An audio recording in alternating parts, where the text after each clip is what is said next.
my name's Katie. I work as a client manager. I'm part of the client services team. I've been here for almost 2 years. And I work closely with Caroline, Jodie and Courtney. And we just kind of keep things moving and yeah, from a sort of project management point of view.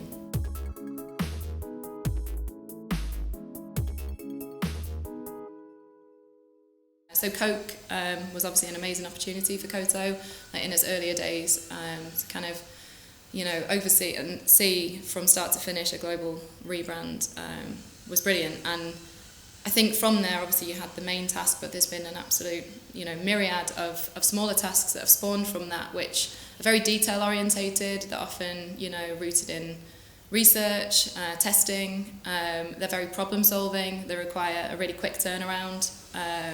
So I think for me and our relationship with Coke, it's been very much a case of, right, we're a collaborator with you. We speak constantly on Google Hangouts. What can we do to help you get what you need? We know that you're moving at, a million miles an hour behind the scenes. So use our, time difference to our advantage. Make sure that they wake up and they've got files when they need them.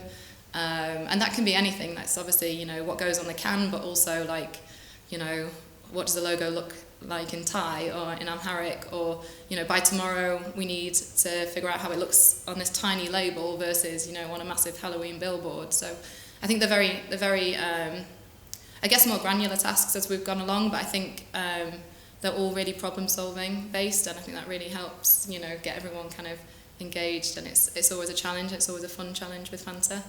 I think as well, us being sort of responsive and Caroline and I knowing when to sort of shuffle the resource deck and go, right, they really need us now to jump on this, let's do what we can to make it work. And I think that's been what has allowed us to kind of help and support them on the rollout for the last year and a half.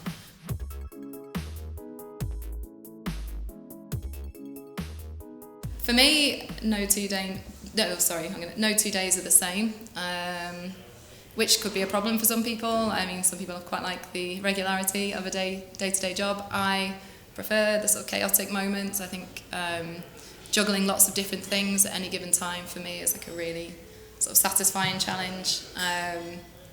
But yeah, I think you're sort of essentially a translator, a diplomat at times, and I think for me that's kind of the most rewarding part, seeing the sort of chaotic messages come through via email and then sort of translate back out as the design that they asked for is, yeah, that's where I get my kicks.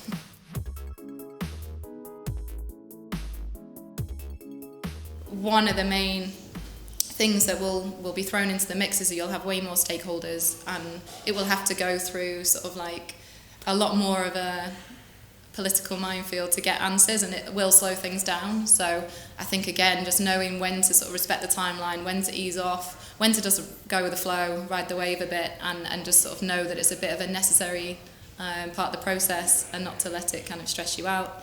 But again, yeah, I think we here, like all of us on the client management team, have bigger clients, smaller clients, and a lot of the problems are still the same, the challenges are still kind of similar.